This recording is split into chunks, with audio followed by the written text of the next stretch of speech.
Long before the first fields of Ireland knew the creak of plough against soil, there was a woman whose bones would one day speak across 5 millennia. Imagine her standing in a clearing near what we now call Belfast, not far from where farmers would someday raise megalithic tombs at Ballynahatty. She lived more than 5,000 years ago, in a world of simple huts and newly sown crops, at a time when the island's forests still rustled with the footfalls of foragers who had once tracked game with stone-tipped spears. But here's where it gets interesting. Though her era was vanishing into the mists of prehistory, the density of her bones, especially the petrous portion of her skull, would preserve her genetic code with a level of clarity that stunned modern researchers. Buried in a region that would one day echo with legends and the distant toll of church bells, she lay undisturbed for centuries until a team of scientists stepped forward in the 21st century, extracted her DNA, and labelled the find simply the Ballynahatty Neolithic sample. In the lab, they discovered that her remains contained an extraordinarily high percentage of endogenous DNA, a treasure trove of information rarely found in specimens that old. To piece together her story, these scientists had to tiptoe around a host of challenges: contamination from modern handlers, damage from microorganisms, the slow chemical decay of genetic material over thousands of years. Yet, her bones proved resilient, revealing a genetic tapestry that spanned continents.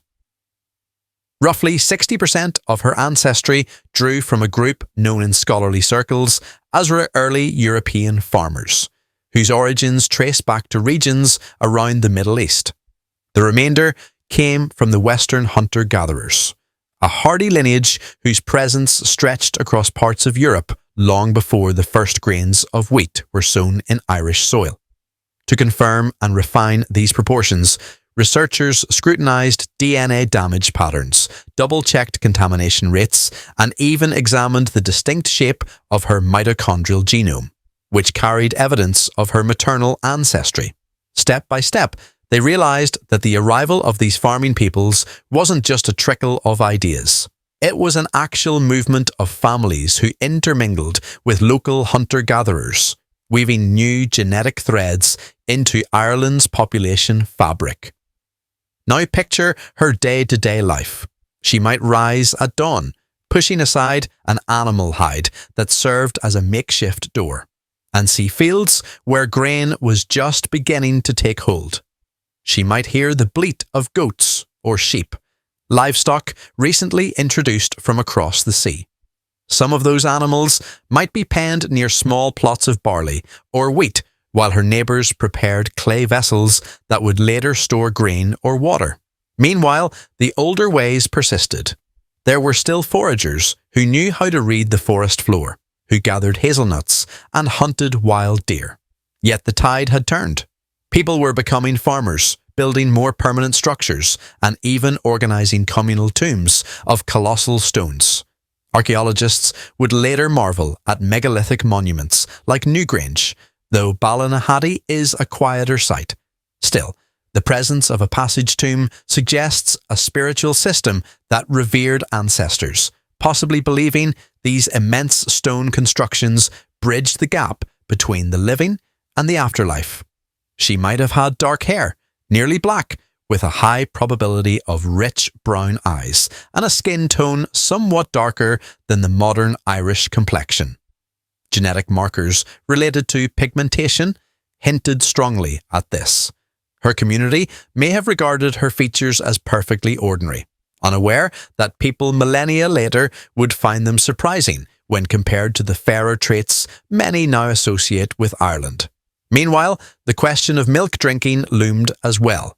Modern Europeans often tolerate lactose far into adulthood, but she had no sign of that ability, indicating that in her time, dairy might have been consumed only in fermented forms such as yogurt or cheese, or not at all. Yet, despite the limited role of dairy, her people were shaping the land with every new crop, clearing woodlands for fields and leaving footprints that would echo down the ages. Centuries turned into millennia, and Ireland found itself on the cusp of another great transition. The seeds of this change would arrive with groups whose DNA carried the imprint of faraway steppes, regions north of the Black and Caspian Seas. They brought not only new cultural practices, but also new technology. It was the dawn of the Bronze Age, when metalworking replaced stone tools and when burial traditions shifted again. Archaeologists uncovered 3 male skeletons on Rathlin Island, just off the northern coast, labelling them Rathlin 1, Rathlin 2 and Rathlin 3. They found that these individuals dated to the early to mid-2nd millennium BC, a time of rising maritime trade and new cultural links that stretched across Europe. Their bones, much like the Ballynahatty Woman's, yielded DNA that told an even more dramatic story of population change. Where Ballynahatty displayed mostly farmer and hunter-gatherer ancestry, these men possessed a significant dose of steppe ancestry, sometimes calculated at around 32%. That may sound like just another statistic in a scientific paper, but its implications were huge. It indicated a genuine influx of people descending from the Yamnaya, or their relatives, pastoralists who roamed the grasslands of Eurasia and carried what many scholars propose to be Indo-European languages. If you stood on the rocky shores of Rathlin Island 3,500 years ago, you might have met seafarers whose genealogical roots stretched back not just to Irish farmers, but also to distant steppes. These travellers likely arrived in small groups, carrying new ways of worship, new burial rites, and perhaps the earliest threads of what would become Celtic languages. In modern times, the Y chromosome haplogroup R1b dominates Irish male lineages, reaching frequencies above 80% in some surveys. Tracing that back to these Bronze Age skeletons on Rathlin Island was like catching a glimpse of the rootstock from which the modern paternal tree grew.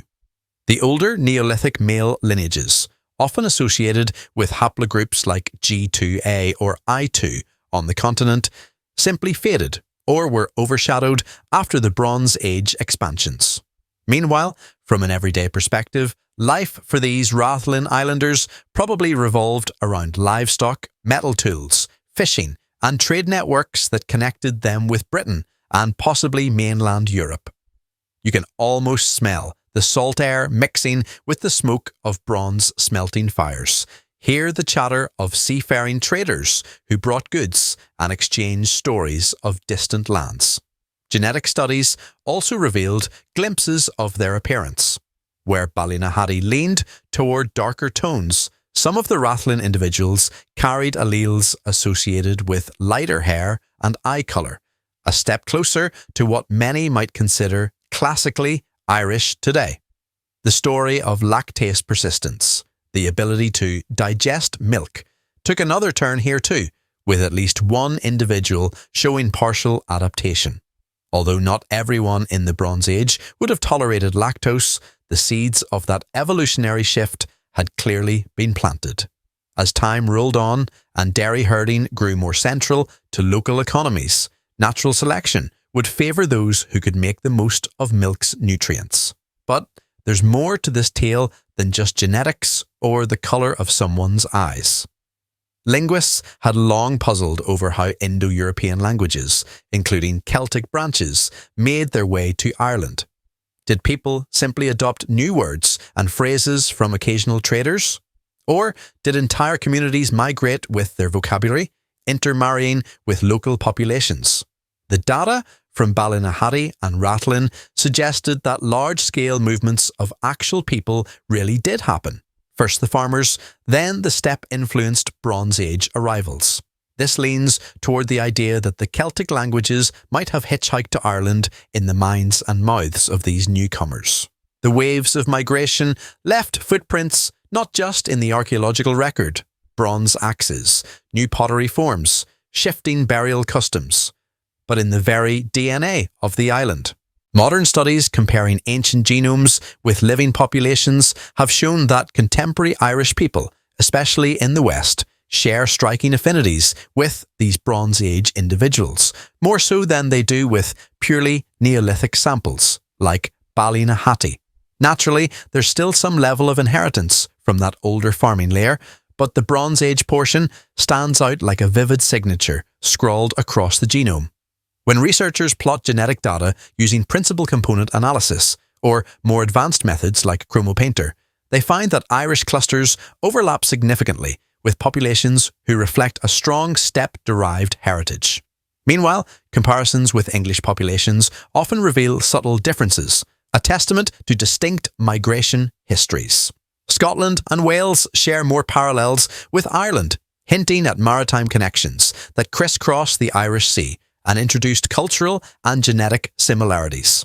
Archaeologists were delighted to see these genetic insights corroborate older theories.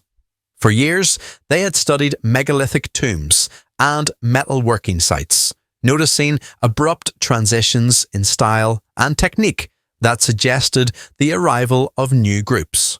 Yet, there was always a debate. Did these innovations spread through trade and imitation, or through an influx of people? Now, thanks to ancient DNA, it seems increasingly clear that both processes worked in tandem. Nobody lives in a vacuum. The inhabitants of prehistoric Ireland were never cut off from broader European currents. Though the waters around the island can be rough, the sea was as much a highway as a barrier, bearing sailors and settlers who carried not only goods in their boats, but also languages, beliefs, and entire ways of life. So imagine the Ballynahatty Woman centuries before any knowledge of polished bronze or the heady clang of metal on metal. She might have shared local tales with her children and grandchildren, while her extended community maintained traditions of passage tomb burials and reverence for ancestors. Then, many generations later, on Rathlin Island, another group, descendants of farmers, hunters, and newly arrived steppe folk, would navigate the harsh waters, forging alliances and forging tools.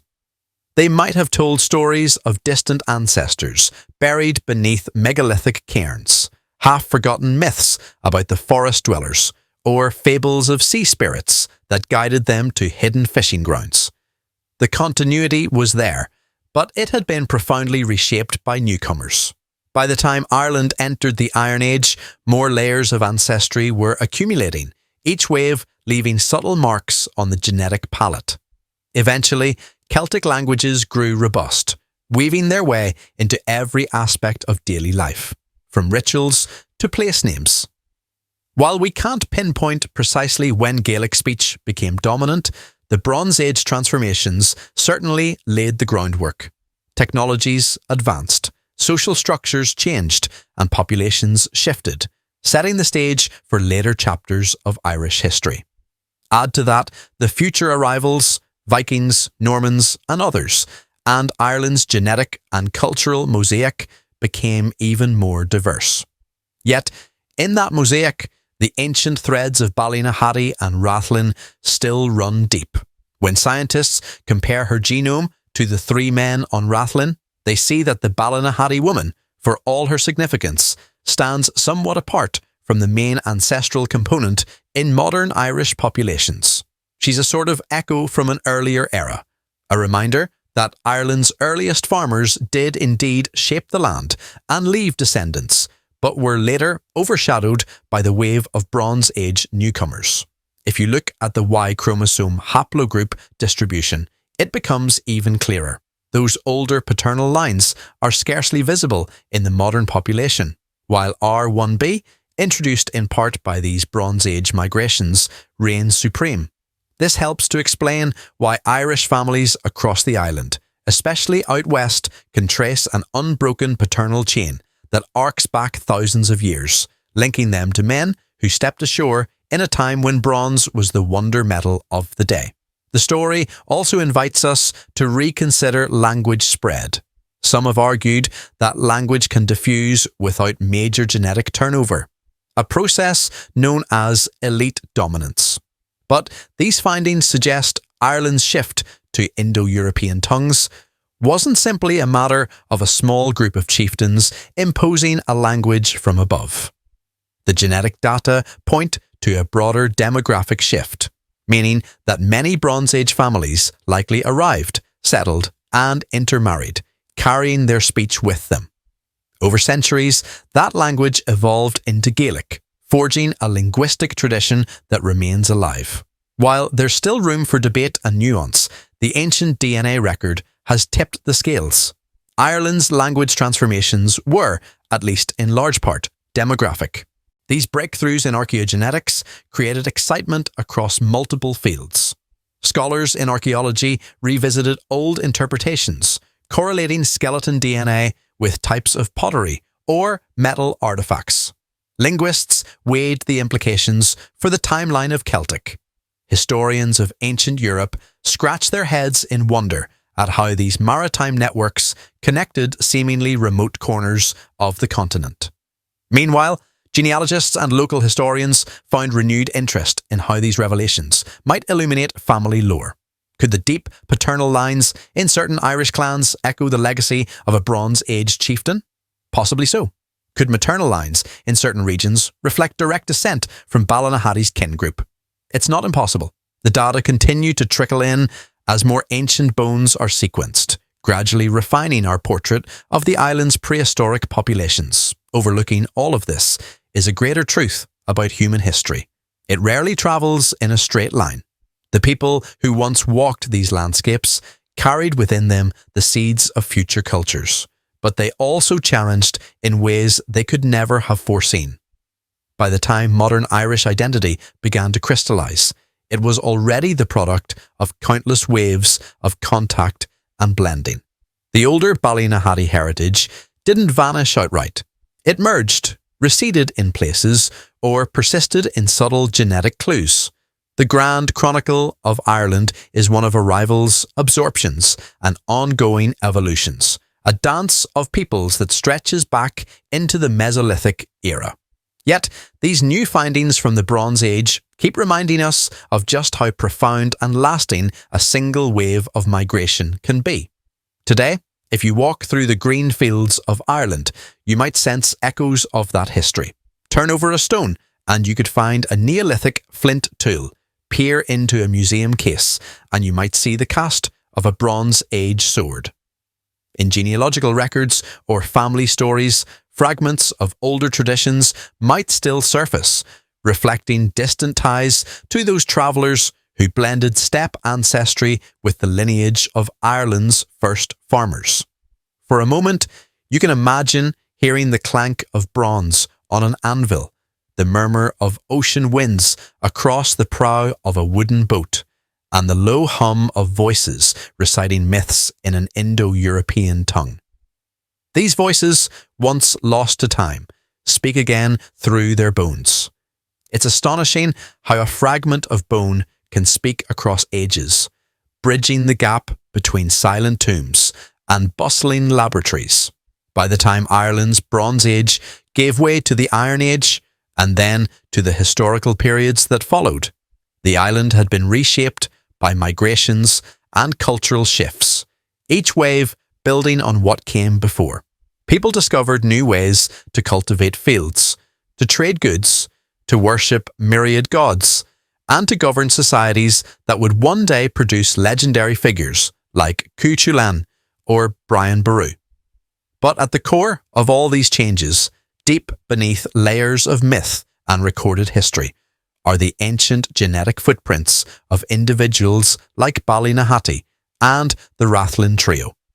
Their experiences merge into the collective memory of a land that has always been connected to the wider world, never truly isolated, despite the stormy seas that circle its coasts. In modern genetic terms, the enduring presence of Bronze Age ancestry in Ireland is extraordinary, revealing itself in everything from paternal haplogroups to subtle clusters on a principal component analysis chart. Yet, the knowledge gleaned from these skeletons resonates on a human level too. We imagine the Rathlin Men gazing across the water, scanning for ships that might bring exotic metals or new alliances. We picture them forging relationships with local communities, forming families, and leaving behind children who carried that distinct steppe heritage well into the future. Meanwhile, The echoes of the Neolithic era remain, quiet perhaps, but forever part of the bedrock of Irish identity. So if you ever find yourself wandering the rolling countryside near Belfast, listening to the wind rush through the grass, imagine a voice speaking from 5,000 years ago.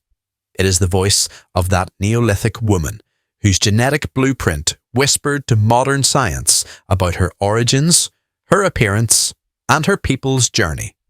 Imagine too the faint clang of a Bronze Age smithy forging a new blade, or the chanting of an ancient ritual performed by seafaring warriors who claimed descent from distant steppe ancestors. Their legacy remains embedded in the land and in the living population. It courses through the genealogies recounted at family gatherings, hidden in the echoes of Celtic speech, and alive in the melodies of folk tunes that may trace archaic tonal patterns. No single migration or cultural wave can claim all the credit for Ireland's modern identity. It's the sum of them all, layered and braided across ages. Please like and subscribe for more such videos. Thanks for watching.